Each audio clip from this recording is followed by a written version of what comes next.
again. Today we're talking about the Gurkha's Blade Thapa Fighting Kukri again. Initial testing is complete and my first impressions are this is an amazing bit of kit. I have just come back from being out bush testing it on wood, so you can see here that I haven't done a whole lot to it. The blade's got a fair few scratches and whatnot on it, which is to be expected when chopping away at hardwood. They will buff out if I really wanted to, but as I said, even though it looks very pretty, I wanted something very functional as well. And I believe this really does do that. It is a very functional piece. Since I've come back, I basically stropped it with some leather, which is all I do with all of my knives if they're properly heat treated. And it's sharp. Hold on. There we go.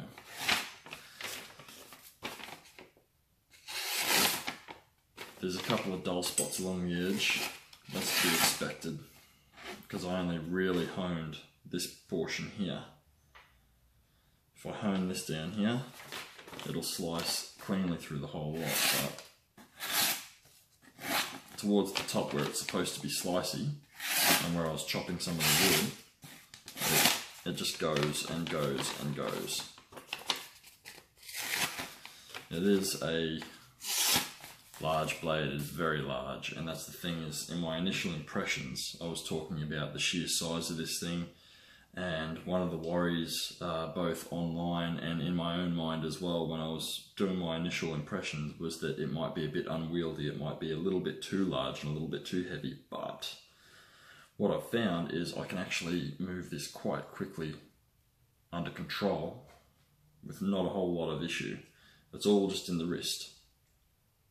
I've choked right up here and laid my thumb along the bolster, and I can choke right up on it and even put my thumb along the back, and I can sit there and I have all the control in the world with that. Anything finer than this, with the chopping and sort of just chipping away at the wood, was done by the carder. Now, I ordered an extra large carder and that is what I got. It is a really good size. I'll get this bit of paper again. It came incredibly sharp, and I found that it worked very, very well as a smaller sized carving knife. The blade is the right size for a carving knife, but the handle was a little small, but that's okay because it's a carder, and carders are still supposed to be relatively small, lightweight, and fit within the sheath of the Kukri. And this carder held its edge very well. I was actually able to carve a spoon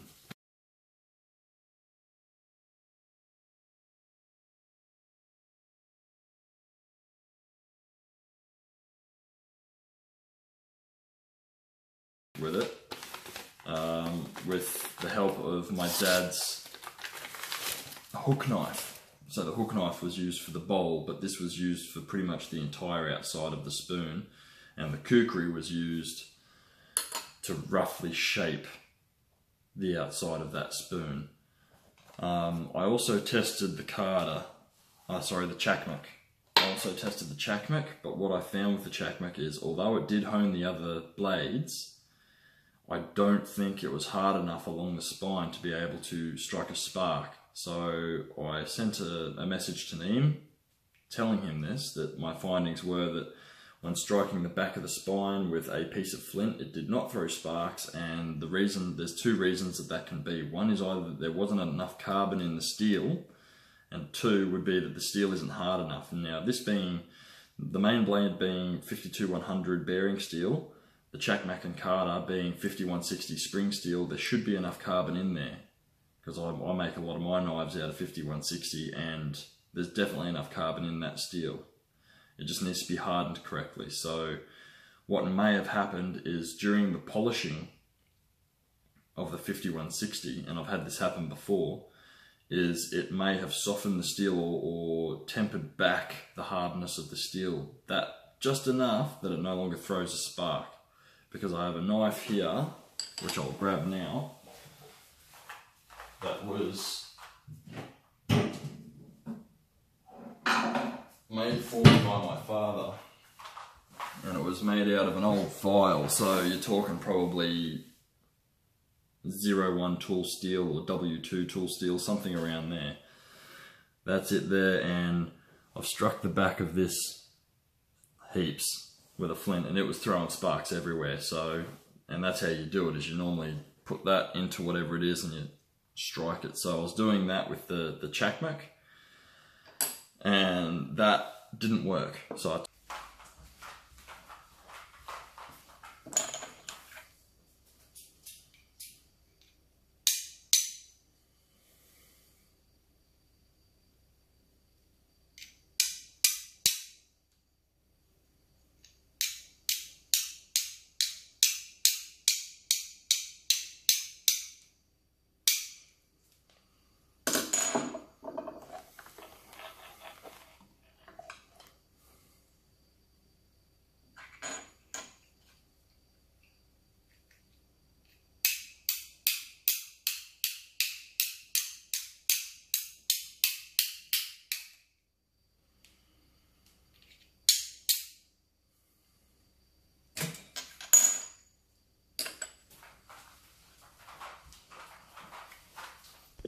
told Neem, and he immediately got back to me, as he always does. I don't know if that man ever sleeps, but he got back to me immediately and he told me, alright, no problem, with your left-handed sheath that I'm sending you, I'll chuck in a new chakmak.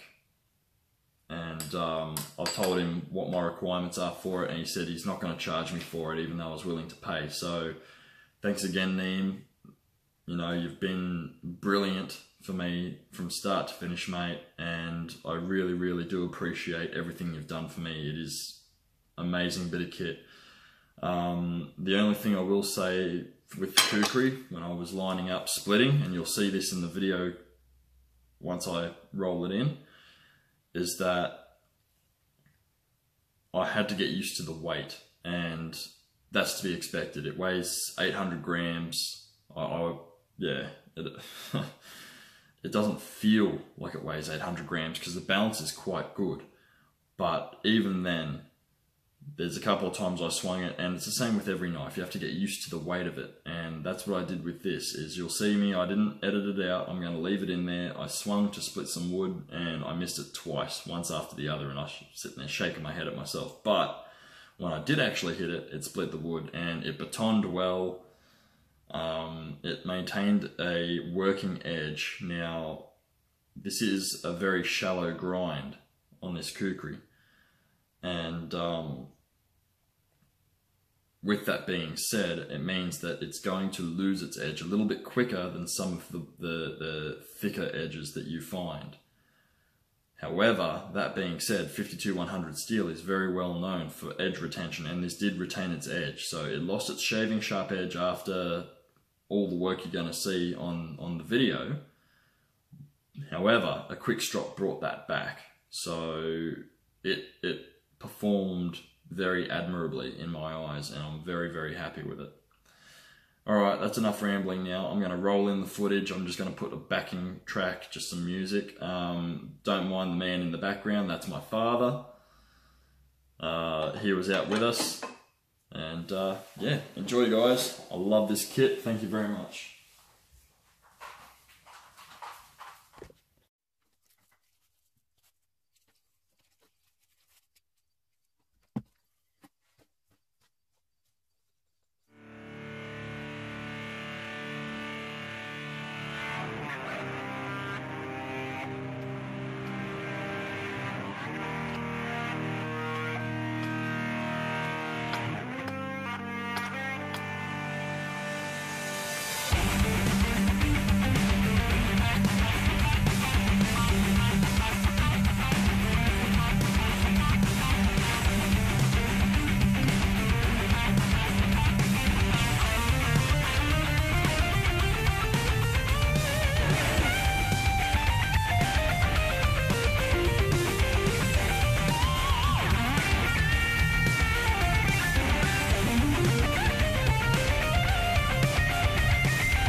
Alrighty, ladies and gents, and that concludes my field review and, well, all of my reviews actually for the Thapa Fighting Kukri by Gurkha's Blade.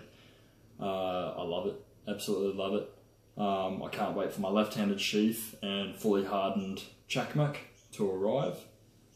That should be really good. Then the kit will be absolutely complete. All it's going to take is a little bit more practice with it, and I reckon I'll be proficient in using it both as what it was intended for and as a bush tool. Again, online I have had people say, oh, it's a bit big, it's a bit heavy. It is, but as soon as I get used to it, I'll actually be able to use it regardless of what it was designed to do or anything like that. I can use it the way I want to. Another thing that I haven't mentioned yet is the ability, once you understand where the balance point of these blades is, to choke right up on them like this. Now, there's only one thing this would be possibly useful for. I've used it on my Ancola, and that's for using it like a kitchen knife, just for slicing, because the balance point is back here.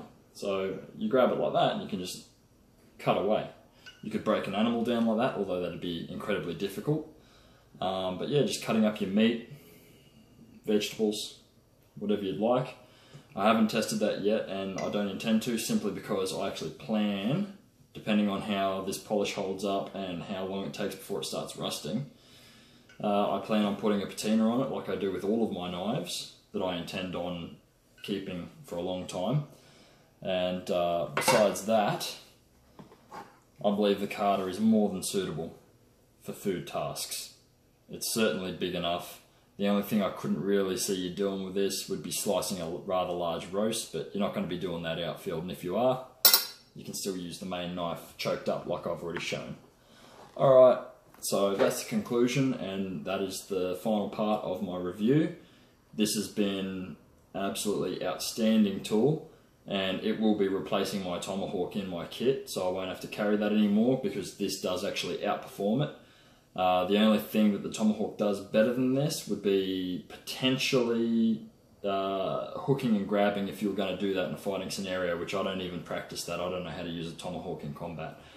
This requires far less training. It can be far simpler, far easier to use, and far safer. Yes, it means that I'll have to baton the back of my knife. A lot of people don't recommend that, and I know that Neem doesn't cover this for batoning as far as I'm aware. However, it will handle it easily. It'll stand up to it. The only thing that could possibly go wrong is vibrating the handle off. I can fix that myself. That's no big problem. Alright, that's it. No more rambling. Hope you guys enjoyed the review. Any suggestions or any opinions, feel free to put them down in the comments there. You may see a little bit more of this in future videos. I may start moving away from knife reviews and going towards more gear reviews. I've got some swags and stuff that I wouldn't mind doing a review on, and we'll see how we go with that. But if there's any suggestions on anything you'd like to see with the Kukri before I wrap them up for now, let us know in the comments. Thank you very much, guys. See you later.